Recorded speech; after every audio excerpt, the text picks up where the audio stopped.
இந்த வேலை மட்டும் வணங்குனா சில பேர் என்ன பண்ணலாம், இந்த சஸ்திர சபதம்னு ஒரு சஷ்டி இது இருக்கு, பாம்பன் சுவாமிகள் எழுதினது. நம்ம நவக்கிரகத்தை போய் கும்பிட்றதை விட முருகப்பெருமானுடைய திருவடியை வணங்கினால் நம்மளுடைய பாவங்கள்லாம் போகும்.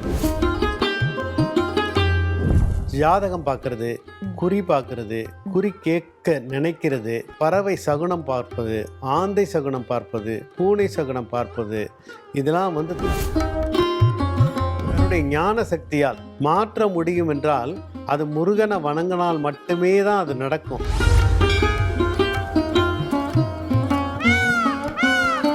மனிதர்கள் அத்தனை பேருமே என்ன செஞ்சிருக்கோம்? பாவம் தான் செஞ்சிருக்கோம். 1973 கவியரசு கண்ணதாசன் எழுதிய படத்தில் வருவான் வடிவேல் என்ற படத்தில் பாவ கடைத்தெருவில் படுத்திருந்த என்னை ஞான கடலில் நடக்க விட்ட வேல்முருகன் ஆறுபடை நாயகனே அப்படிம்பார். அதாவது அவர் அனுபவிச்சு எழுதியிருக்காரு. பாவ கடைத்தெருவில் அந்த ஒரு தெருவில் பார்த்தீங்கன்னா அத்தனை கடை இருக்கும். என்னென்ன கடை இருக்கும்? மளிகை கடை இருக்கும், எல்லா கடையும் இருக்கும், மருந்து கடை இருக்கும், அயன் செலவு கடை இருக்கும். இப்படி ஒவ்வொரு கடையிலையும் ஒவ்வொரு விதமாக இருக்கும். அந்த ஒவ்வொரு கடையிலையும் நம்ம ஏதாவது ஒன்று வாங்குகிறோம் இல்லையா, அதே மாதிரி நம்ம பாவத்தையும் ஒன்றையும் வாங்கிட்டே இருக்கோம். அந்த மாதிரி ஒரு கடை தெருவில் நம்ம படுத்திருக்கோம். நம்மளை கொண்டு போய் ஞான கடலில் நடக்க விட்ட ஆறுமுகன் வேல்முருகன் அப்படிங்கிறார். அப்போ அந்த ஞானம் வரணும் அப்படின்னா அந்த தெருவில் இருக்க ஒரு கடையிலையும் எதையும் வாங்காத, எதையும் வாங்காத. அப்படி வாங்கினா அதை வந்து அனுபவிக்கிறதுக்கு நமக்கு என்ன இருக்குது? ஆசை இருக்குது. அந்த ஆசையிலிருந்து நம்ம வெளியே வரணும். நம்ம ஆசை வர வர அந்த பாவம் நம்மளை வந்து சேர்ந்துக்கிட்டே இருக்குது அப்படிங்கிறாரு. அப்போ இது வந்து கலியுகத்தில் வந்து ஆசை வந்து அதிகமாக இருக்குது. அப்போ அந்த ஆசையை போக்குறதுக்கு என்ன? முருகப்பெருமானைத்தான் வணங்கணும். அந்த ஆண்டியப்பனுடைய காலில் விழுந்தால் நமக்கு வந்து ஆசிகள் அதிகமாக இருக்கும். ஆசிகள் அதுக்கு தான் என்ன சொல்லுவாங்கன்னா, 9 நவக்கிரகங்களும் நம்ம எதிர்த்தாலும் அவனுடைய திருவடி தண்டாயுதம் இருக்கு பார்த்தீங்களா, அது நம்மளை ஆட்கொள்ளும். 9 நவக்கிரகங்கள் நம்மளை எதிர்த்தாலும் அவனுடைய தண்டாயுதத்தை ஒரே ஒரு அந்த வேலை மட்டும் வணங்குனா, சில பேர் என்ன பண்ணலாம், இந்த சஸ்திர சபதம்னு ஒரு சஷ்டி இது இருக்கு, பாம்பன் சுவாமிகள் எழுதினது, அதை வந்து தினம் படிக்கலாம்.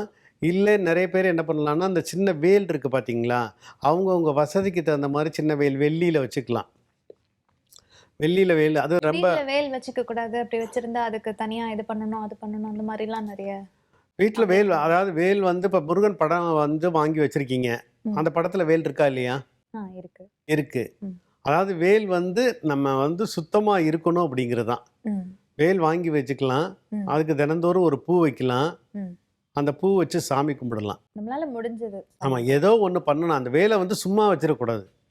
அந்த வேலுக்கு ஒரு சக்தியை உண்டாக்கணும் அப்படின்னா தினந்தோறும் அந்த வேலுக்கு ஒரு பன்னீர், ஒரு பாட்டில் பன்னீர் வாங்கினா ஒரு மூடி பன்னீரை கூட அதில் ஊற்றி அபிஷேகமாக பண்ணலாம்.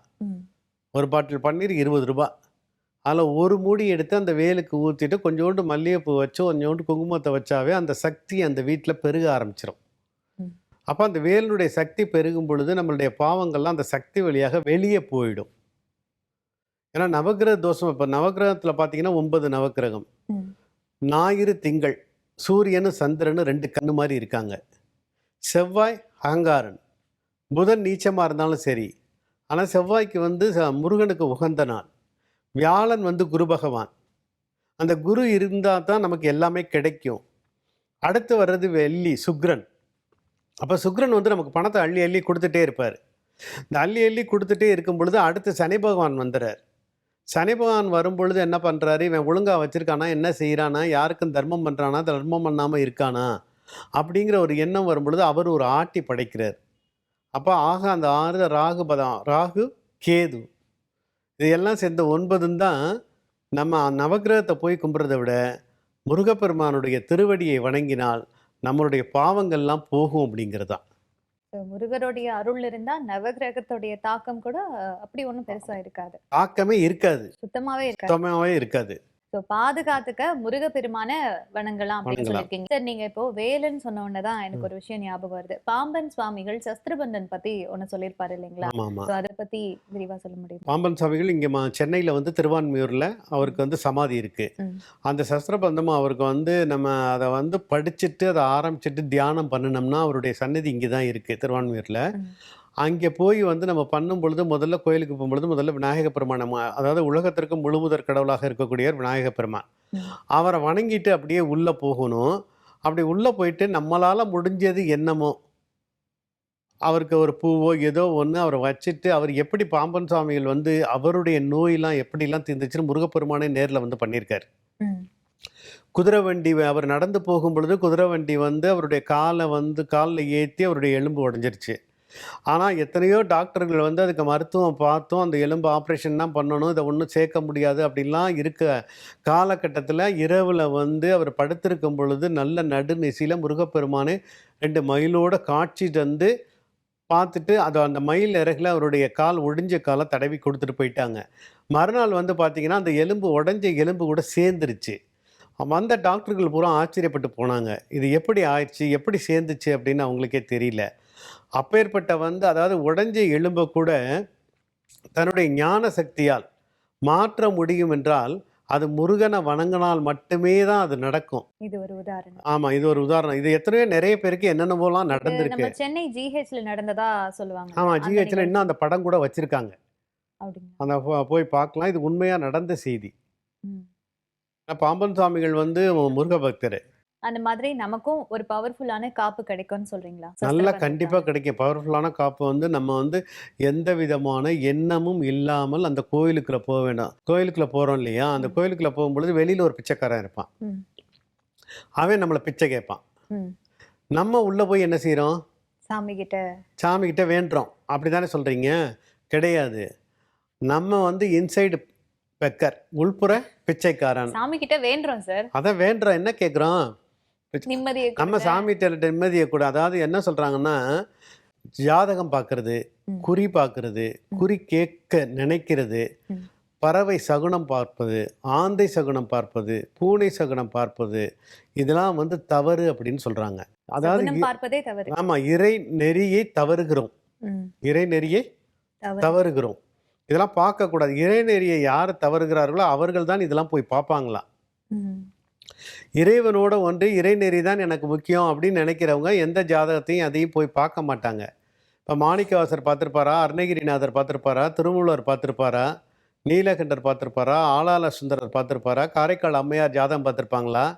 அவங்க எல்லாம் பார்க்கல. இப்ப யாருமே நாம ஒரு பார்க்கல. நல்ல காரியத்துக்காக போகும்போது திடீர்னு நடுவுல ஒரு கருப்பு பூனை இப்படி கிராஸ் ஆனா அதெல்லாம் ஒண்ணும் கிடையாது. நம்ம வாட்டுல போலாம். அதுவும் சிவன் வழிய போறாரு, முருகன் போறாருன்னு நினைச்சிட்டு போயிட்டே இருக்க வேண்டியதுதான்.